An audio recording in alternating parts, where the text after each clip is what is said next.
دوستی کی اہمیت۔ ایک دن گاؤں میں دو دوست علی اور بلال رہتی تھی۔ دونوں کی دوستی بہت مضبوط تھی اور وہ ہمیشہ ایک دوسرے کا ساتھ رہتی تھی۔ ایک دن بلال کو ایک نئی باغ بنانے کا خواب آیا۔ علی نے دیکھا کہ اس کا دوست خواب دیکھتا ہے اور اس نے فیصلہ کیا کہ وہ بھی اس کی مدد کرے گا۔ دونوں نے مل کر محنت کی اور نئی باغت کا اجراح کیا۔ مشکلات آئیں مگر دوستی نے انہیں ہمیشہ ہر مشکل کو حل کرنے میں مدد کی۔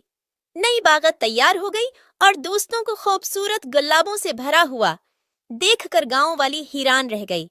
اس کہانی سے بچوں کو یہ سیکھنے میں مدد ہوگی کہ دوستی میں ایک دوسرے کا ساتھ ہونا ہر مشکل کو آسان بنا دیتا ہے اور ہمیشہ اچھے دوستوں کی مدد کرنا چاہیے۔